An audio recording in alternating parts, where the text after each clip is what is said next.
name is Cheryl Leo. I've come from Murdoch University, senior lecturer in marketing there, but also I was the previous president of the Australian Association of Social Marketing, and just a wonderful association to be, bringing, a combination of different people from different backgrounds. My wonderful colleagues on this paper, Cindy Chou and Gauri Laud, who I've worked with for many, many years. I'm presenting today my paper on power dynamics in social marketing interactions, a typology and conceptual model. Just to give you a little bit of a background to this, I have been a patient and in front of a medical consultant. I remember the senior medical consultant speaking to me, giving me options. Yep.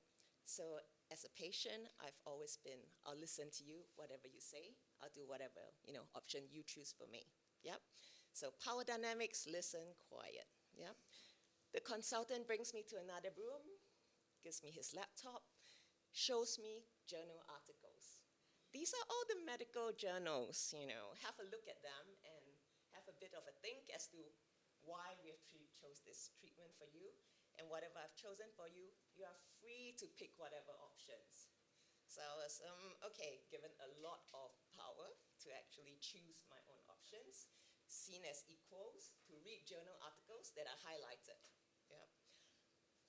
A week later, goes on to his intern, who is his junior, and I speak to him, and my immediate reaction was, who are you? I do not want to speak to you. Tell me your options. No, I do not believe you. I do not want to go with any of your options. I do not want to go to this hospital you recommended. I do not want any of your medical treatment. Let me speak to, the senior consultant instead. Power dynamics, immediately high. Yep. So this was a little bit of the background to my paper today. So in social marketing, in critical social marketing, we've often said that we can question power. Power can manifest in a lot of different forms, coercion, manipulation, dominance. A lot of it is about being able to influence given the kind of resources that we have. Nadia's paper talks a lot about, social marketing. We can also leverage the power of consumers by providing very inclusive approaches. Yeah? Coming from more of a service background, I believe that with frontline employees, we are able to integrate resources with consumers as well. So we value co-create together. Social roles, depending on what kind of different social roles of these actors, whether you're a service employee, whether you're a consumer, it affects how we co-create. What kind of resources do we actually integrate to co-create value that, brings up to different power dynamics? But at the end of the day, our perceptions, is it actually aligned?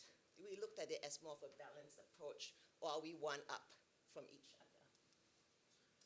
So it overlooks the power perceptions. Sorry, Cheryl, I think if you hold the microphone, it will work for people online. This works? So the power perceptions of frontline employees are very not been investigated about this fit. And it's essential because at the end of the day, we think about consumer having power. It can really enhance our experiences. We think about, my medical treatment, for instance. I don't know if it was enhancing experiences when I was taught, whatever options you can go with it. But it does promote inclusivity, shared voice, decision making. And we're able to, social marketing here can play a role to really try to reconcile these different power differentials to promote inclusivity. So I came up with these with my team on what power dynamics, how does it really exist with this balance, as well as what kind of levers can we use to try to equalize power dynamics. It's challenging, but what kind of levers can we actually consider? Very simple typology here. You've got your service provider, you've got your consumer. Do we have low consumer power, low service provider power? Do we have high consumer power, higher than our service providers? We think about the junior consultant. Yeah. Do we have low consumer power, high service provider power, where we think about the senior consultant versus me at the start? And then we move into more about the high consumer power to, high service provider power. The senior consultant giving me his journal articles to read, and also telling me I can choose whatever options, even though he recommended that to me. So when we just give a bit of an outlook into high service provider, low consumer power. A lot of the literature, we understand that this is very typical. We've got service providers, clients who are, very few more imbalanced roles, where the service providers holds a lot more power as a result of either their qualifications, as a result of, their skills. We think about, say, your alcohol counselors who might see themselves more as authorities and more of a patriarchal approaches. They try to support these consumers who they might actually see as more, emotionally impaired, for instance. So the health literature talks a lot about these paternalistic care models, where as service providers, we attend to these needs of patients who might be seen weaker, but obviously my consultant decided that, I could actually read journal articles and, gave me medical journals to actually go through. And as a result of often these paternalistic models, you've got very vague information. Sometimes you might have interactions where you find that, hey, the service provider has given me vague information, or they just brush it. Yeah, they just go through it very quickly, or they don't even talk about it. Yeah. And a lack of involvement, or they do not ask, what you exactly want, yeah, as did the junior doctor, yeah. So what happens is this undermines our autonomy, our sense of empowerment, and it can actually lead to more disrespectful or dismissive interactions. Then we've got more of our low service provider power, low service provider, high consumer, where consumers can find themselves in more high-powered situation. When they're in this kind of situation, they may overlook certain organizational constraints. We tend to assign blame. We think we've got greater choice. We can go somewhere else, yeah. A lot of preventative health services. We're seeing these issues coming up, yeah, where, you've got consumers who think they've got a lot of knowledge, or, some consumers with very high socioeconomic status. They might try to choose certain behaviors that, they might execute, but they actually got high power over these situations. And even the deviance research has shown that a lot of deviance is actually targeted at service employees because, these consumers see themselves as more in a higher position. And there are these short-term effects of humiliation, fatigue, helplessness. And at the end of the day, these high-powered situation consumers do not want to comply. And we've got low consumer power, service provider power, where service providers may find themselves in a very low position. They cannot effectively help. Yeah, we've got a lot of these kind of services. You think about voluntary services more to homeless populations. Yeah, they experience burnout. There's inadequate resources, a lot of cynicism, and in dealing with these clients as well, who are physically, emotionally, they're experiencing these states of vulnerabilities. So together, consumers and service providers, they experience learned helplessness a lot because of these oppressive structures. And finally, we've got this high situation, which is optimal. We would like to get there, but it's a lot of challenging to get there. It's a shared power situation where we want to engage the community in participation, in decision making, but sharing, we've seen that the sharing of power has been shown in the literature improves health outcomes as well, especially in the health literature. It improves the quality of the service. So the participation literature has shown that even in some of the strengths-based research, they've shown that service workers who address power dynamics, they affirm their clients' aspirations. So these different streams of research have actually demonstrated that a balance of power is actually good. Yeah? And there are workers that try to reconcile or rectify these power dynamics. And with these shared goals, shared viewpoints, people feel a lot more psychologically safe as well. So this is just my typology, reinforced again. Low, low, high, high, and different examples that I've actually put in there of, say, in a smoking cessation programs, in more institutional settings where you've got both low consumer power and low service provider power. Or you've got, in the high consumer power, high service provider power situations where we engage in co-design sessions in mental health services, for instance. So how can we try to balance or equalize these power dynamics? We propose a framework of individual, social levers, as well as service adaptation. Individual levers, self-efficacy, humility, social levers, trust and community support, and finally, if coming from a service background, role clarity and strengths-based service delivery. So we've got our individual levers of self-efficacy.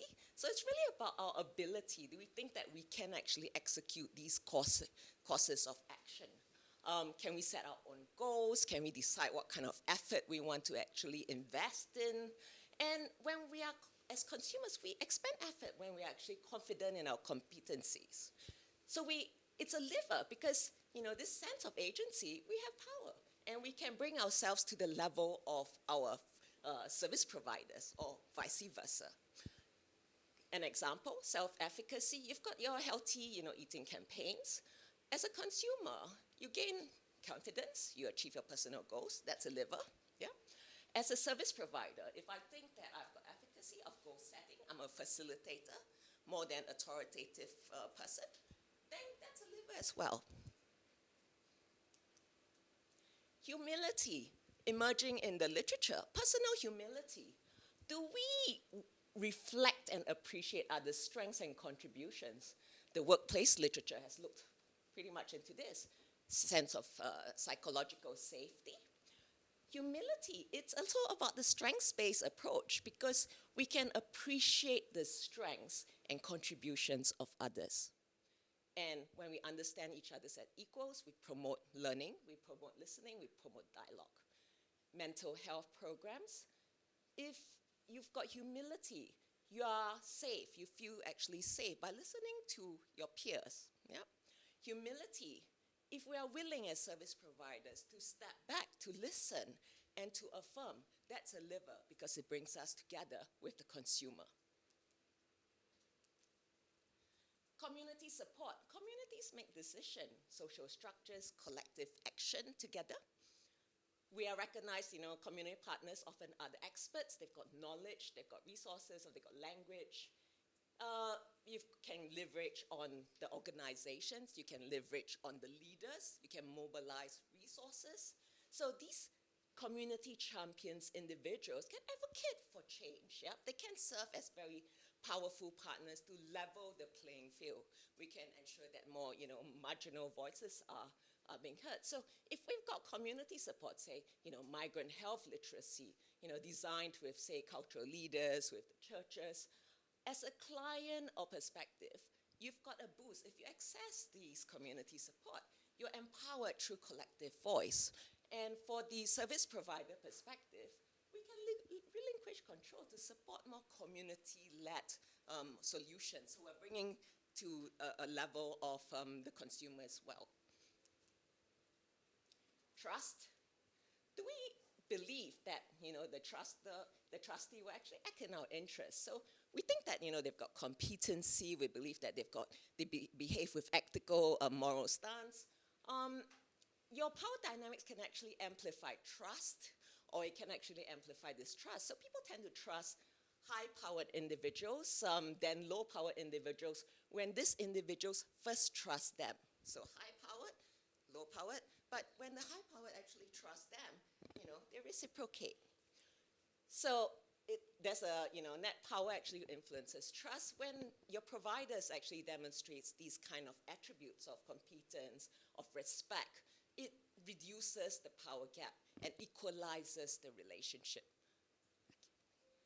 So we've got, smoking cessation groups where you've got consumer perspective. They might engage more due to this shared experiences, due to trust, absence of judgment. And you've got the service provider perspective.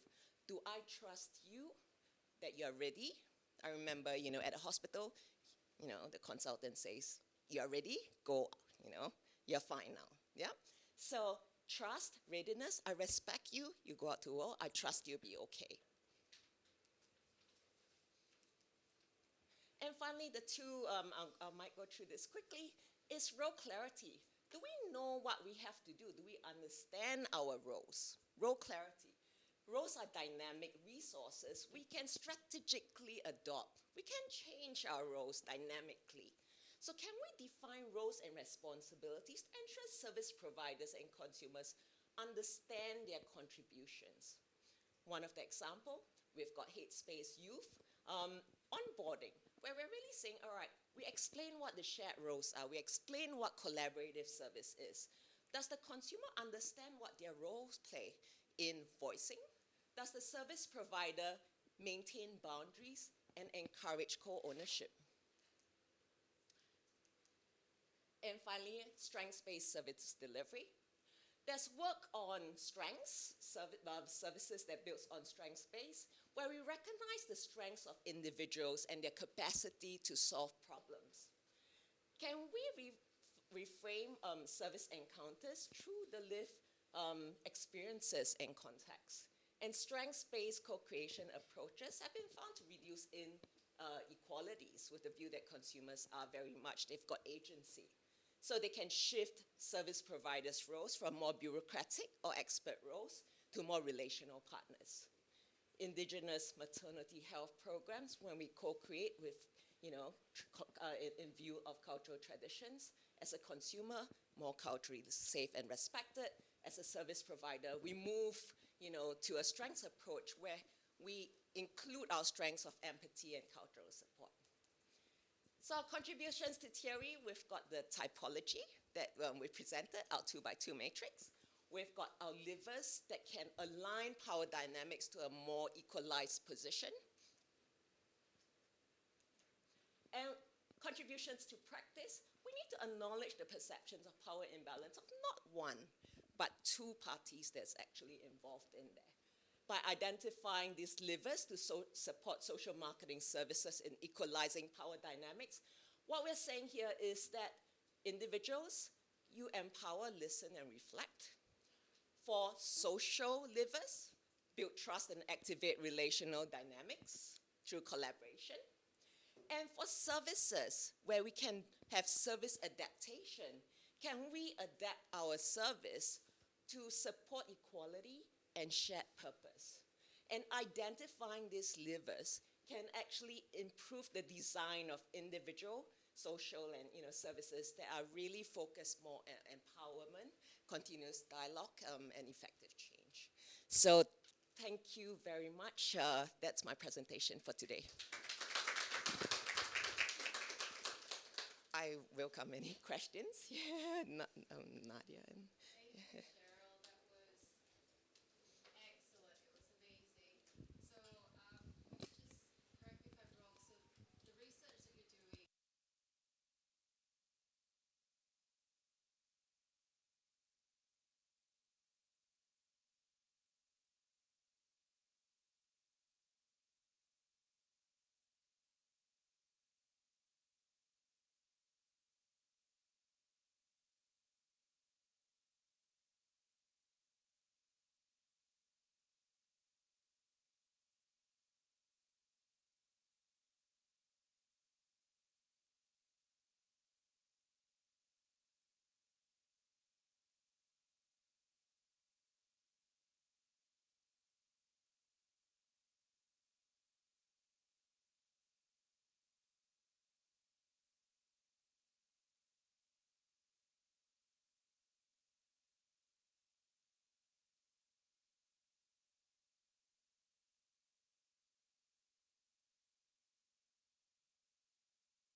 Mm, mm, mm.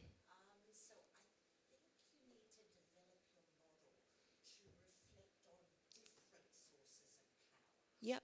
To take into consideration that. Give up on the aim of we can equalize power because Mm, I don't think in those circumstances you can. That's a fair enough comment. Or moving towards more a balanced approach. Yeah. We've already started Yeah. thinking about it. Yeah.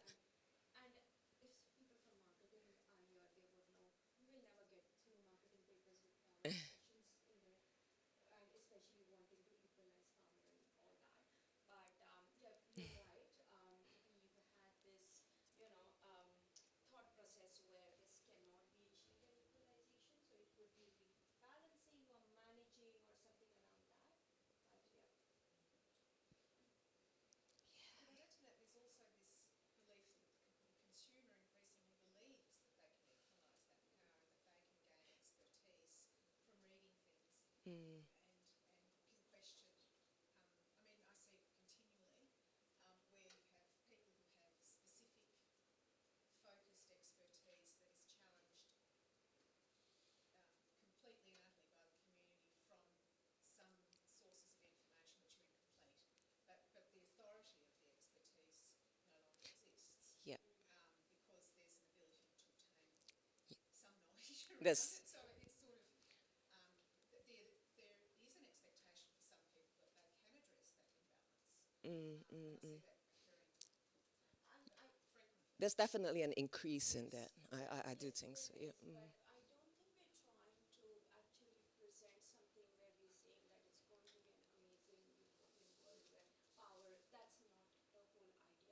Here, it's really more an idea to show nuances in value exchange and the power and the role of power that exist.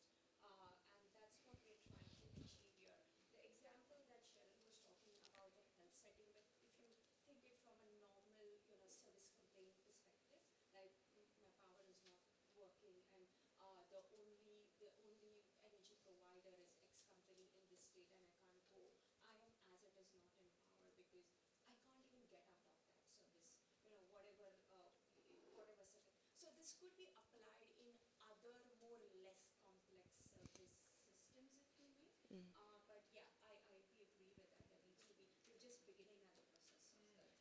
But I think, yeah, that's right. I think a lot of consumers were beginning to try to at least assert, some of our autonomy or across some of these situations.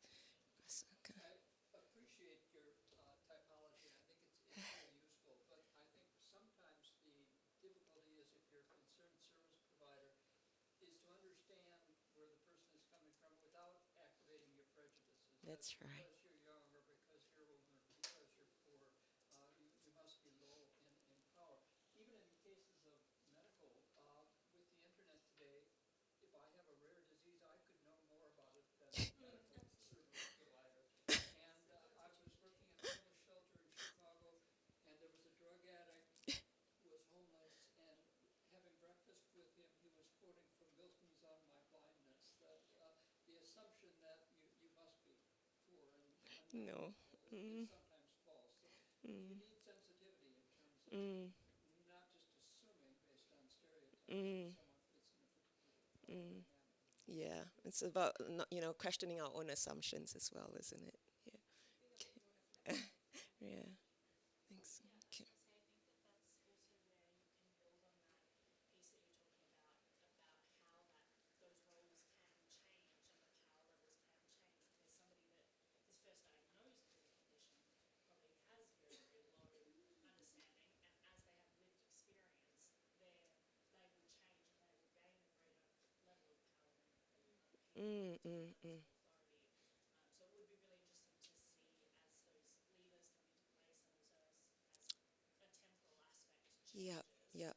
how those dynamics shift of Yep. power across Yep. time. Yep. It's really interesting. Absolutely, because I think even like health and social networks, they really give you the insights on in previous medications, previous treatments that people have had. They know all about it already if you just ask. Like they're very knowledgeable about these kind of situations.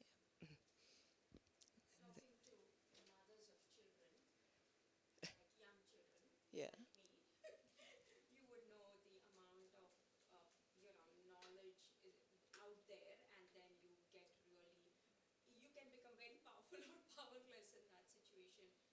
there's a child and so yeah, absolutely, we need to think about all of Yeah. these aspects.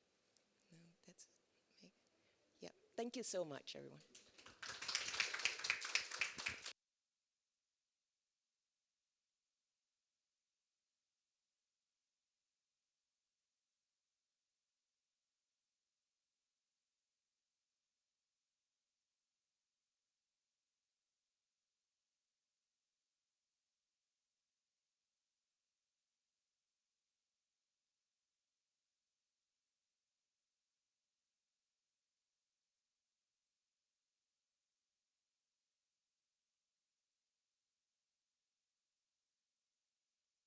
Is that on now? Well, I have a 16-minute video that I want to show you, so I'm not going to spend a lot of